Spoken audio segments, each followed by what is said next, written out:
আজি আমি আৰু এটা ভাল খবৰ লৈ কিনে আজি এজমা নিৰাময় কেন্দ্ৰৰ তৰফৰ পৰা আমি আৰু এটা পুনৰ ভিডিঅ' আপোনালোকৰ সন্মুখত দাঙি ধৰিব ওলাইছোঁ। আৰু বিশেষ ব্যক্তি আমাৰ মাজত মন্দিয়া বৰপেটা মন্দিয়াৰ নৈমুদ্দিন আহমেদ তেখেত আমাৰ মাজত উপস্থিত হৈছে। তেখেত এজমা চিকিৎসা ল'বৰ কাৰণে আমাৰ বৰপেটা এজমা নিৰাময় কেন্দ্ৰত আহিছিল। এই চিকিৎসা আমাৰ 3 মাহৰ ভিতৰত 36 দিন এটা কোৰ্চ থাকে। সেই কোৰ্চটো তেওঁ কমপ্লিট কৰিছে, আহি লয় আৰু যায় এনেকৈ। আৰু সেই কোৰ্চটো লোৱা আছিলে তেওঁ এজমাৰ কাৰণে। এজমা তেওঁ বহুত কষ্ট দিছিলে আৰু আমাৰ মাজত তেওঁ আহি পাইছে আৰু ক'ব খুজিছে তেওঁৰ আৰু এতিয়া আমাৰ চিকিৎসা লৈ এই ৰোগ আৰু নাই, এতিয়া সম্পূৰ্ণ সুস্থ অনুভৱ কৰিছে। আৰু তাৰে হেৰিতে সুখ শান্তিতে আমাৰ কাৰণে কিছু উপহাৰ জাতীয় বস্তু লৈ আহিছে আৰু সন্মানৰ খাতিৰত তেওঁ আজি এনেকুৱা এটা কিছুমান বস্তু আমাৰ মাজত দিবৰ কাৰণে আহিছে। আমি খুব সুখী হৈছোঁ তেওঁৰ এই আচৰণ দেখি আৰু তেওঁৰ এই সুস্থতা দেখি। গতিকে তেখেত মছজিদৰ এজন ইমাম হয়, নৈমুদ্দিন আহমেদ ডাঙৰীয়া। আহক আমাৰ মাজত আপুনি কি কাৰণত আজি আহিছে, উপস্থিত হৈছে, এইখিনি আপুনি ব্যাখ্যা কৰি ক'ব। প্ৰথমতে তেওঁ এখন গামোচা লৈ আহিছে, মোক দিছে, বাৰু ধন্যবাদ আপোনাকো যে ইমান সুন্দৰ এখন গামোচা লৈ আমাৰ এই এজমা নিৰাময় কেন্দ্ৰত তেওঁ উপস্থিত হৈছে। এই গামোচা ইমান সুন্দৰকৈ তেওঁ লৈ আহিছে আমাক দিবৰ কাৰণে। আৰু কিবা আনিছে দেখিছোঁ, শৰাই এখন আনিছে, এখন শৰাইও আনিছে দেখা পালোঁ। এই শৰাইও আনিছে একমাত্ৰ সুস্থ হোৱাৰ কাৰণে আনিছে বুলি কৈছে। এইবিলাক দিছে আৰু এই এজমা চেণ্টাৰক এটা সন্মান দিবৰ কাৰণে এইবিলাক তেওঁ কৰিছে। আচ্ছা, বাৰু ধন্যবাদ। আৰু কিবা তেওঁ তেনেকুৱা বস্তু বহুত লৈ আহিছে, আমি এইবিলাক পায়ে থাকোঁ বহুতৰে পৰা। আজি তেওঁৰ পৰা আৰু কিবা আনিছে, এইটো কি আনিছে বাৰু? আৰু এজন থাকে, তেওঁলোকৰ কাৰণে কিবা কাপোৰ জাতীয় বস্তু আনিছে, উন্না আনিছে। দেখক তেওঁ ইমান ভাল লাগিছে সকলোকে। দুখন ধুনীয়া উন্না লৈ আহিছে, চুন্নি বুলি কয়, সেই আনিছে, আনি দিব আহিছে। বহুত ধন্যবাদ আপোনাক এই মৰম চেনেহ দেখি আমাৰো বা এই চেণ্টাৰৰ ওপৰত আপোনাৰ এই ভাল পোৱা হেৰি দেখি, আপোনাৰ ভাল পোৱাখিনি দেখি আমাৰ বহুত ভাল লাগিছে। আৰু কিবা আনিছে, কি বা আনিছে এইবাৰ আৰু লগতে এইবিলাক মিঠাইও আনিছে। আমি এইবিলাক মিঠাই খাব পাম আজি। তেওঁ এইবিলাক মিঠাই পৰ্যন্ত আমাক খুৱাব আহিছে। বহুত বহুত ধন্যবাদ। এইখিনি তেওঁ যি আমাক আনি দিলে বা দেখুৱালে, তাৰ মানেই হ'ল এই এটা জটিল ৰোগ কোনোদিনা ভাল নাপায়। সেই ৰোগ তেওঁ সম্পূৰ্ণ সুস্থ হ'ল বুলি তেওঁ আজি তেওঁৰ ভাষাত ক'ব আৰু স্পষ্ট এটা পিকচাৰ আজি দাঙি ধৰিছে এইবিলাকৰ জৰিয়তে যে এই ৰোগ ভাল পাইছে। আৰু ভাল পোৱাটো আমি কৈয়ে থাকোঁ, 36 দিনৰ ভিতৰত ভাল পায়। আৰু তেওঁ আজি এই অৱস্থাত আহি পৰিছে। এনেকৈ আমাৰ হৈয়ে থাকে, সঘনাই সুস্থ হোৱাৰ পিছত আমাক মাত দি যায়। এই এটা মাত দি গ'ল।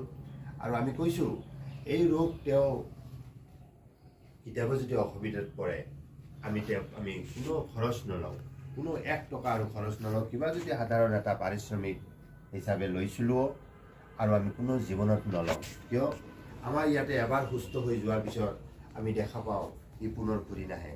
ঠিক আছে, আপুনি এই ৰোগ চিকিৎসা কৰিব আহি আমাৰ চিকিৎসা লৈ কেনে লাগিলে অলপ আমাৰ পাব্লিকৰ কাৰণে একাষাৰ কওক। এই চিকিৎসা ভাল নে বেয়া, আৰু আপুনি কিমান আৰাম হৈ গ'ল, আপোনাৰ কিমান কষ্ট আছিলে, এইখিনি আপুনি অলপ কৈ দিয়ক।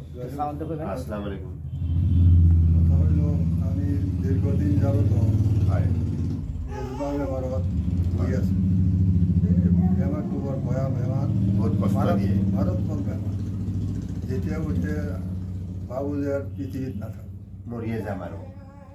এতিয়া আমাৰ এই এজমা নিৰাময় কেন্দ্ৰত আহি আমি 36 দিনৰ ভিতৰত আমাৰ ৰোগটো বহুত পৰিৱৰ্তন হৈছে। এতিয়া ভাল বুলি কৈছে তেখেতে, খুব ভাল লাগিল। আৰু তেওঁ এতিয়া চব খাব পাৰে, এতিয়া খাৱাৰ কোনো অসুবিধা দিয়া নাই, খাৱাৰ কাৰণে বেমাৰে কোনো দিগদাৰ দিয়া নাই, আপোনাক বেমাৰে কোনো দিগদাৰ দিয়া নাই। আৰু ৰাতি শুই থকাৰ সময়তো বেমাৰে দিগদাৰ দিয়া নাই, তেওঁ শুই থকাৰ সময়তো কোনো দিগদাৰ দিয়া নাই।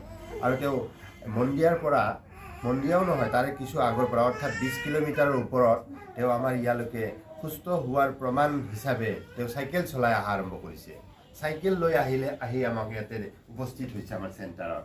সেও দেখি আমি খুব সুখী হৈছোঁ যে এটা এজমা পেচেণ্টৰ এড্ৰেছ প্ৰায় বহু মানুহৰ অসুস্থ পেচেণ্টৰ বাৰাণ্ডা বা ঘৰৰ বিচনাতে শুই থাকে।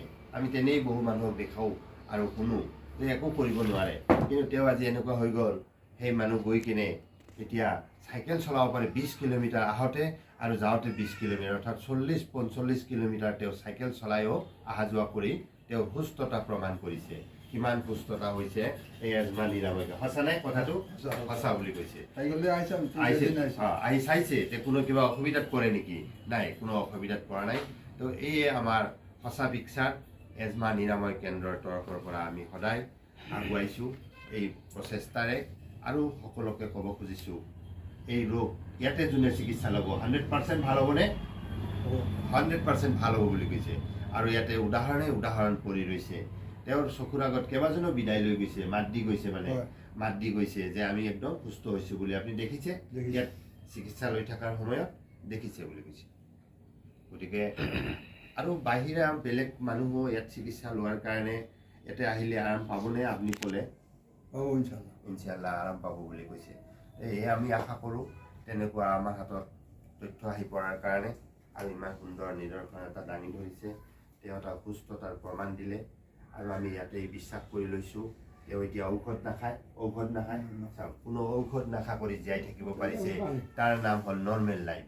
আমি এই কওঁ যে যি এজমা পেচেণ্ট বুলি ক'লে, ৰেছপিৰেটৰী পেচেণ্ট বুলি ক'লে, এলাৰ্জি পেচেণ্ট বুলি ক'লে তেওঁৰ এটা ঔষধ থাকিবই থাকিব। আৰু সেই ঔষধ অবিহনে এজন বয়সস্থ বুজুৰ্গ মানুহ 70+ মানুহ প্ৰায় আশা 70+, 70-72 বয়সৰ মানুহ এজন সুস্থতা হোৱা বুলি যদি ক'ব খোজে বা লিখি দিব পাৰে বা কিবা বঁটা উপহাৰ আনি দিব পাৰে, তাৰ পৰা আমি বুজিব পাৰোঁ যে এই ৰোগ ভাল হয় আৰু ভাল হৈছে। এইটোৱে কথা। তেওঁৰ কাৰণে, তেওঁৰ সুস্থতাৰ কাৰণে আমি তেওঁৰ কথা শুনি খুব সুখী হ'লোঁ। আৰু ওপৰলাই তেওঁক দীৰ্ঘায়ু কৰক আৰু সুস্থ কৰক।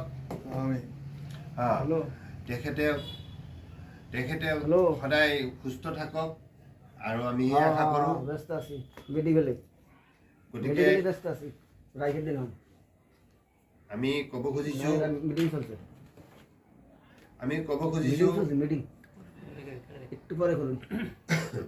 ক'ব খুজিছোঁ তেওঁ এনেকৈ নিৰোগ হৈ থাকক আৰু যি কামেৰে তেওঁ কাম কৰি খায়, যি তেওঁৰ জীৱনত দৈনন্দিন কৰ্ম থাকে তাকে কৰি থাকিব পাৰক সদায়। আমি তাৰে আশা কৰিছোঁ।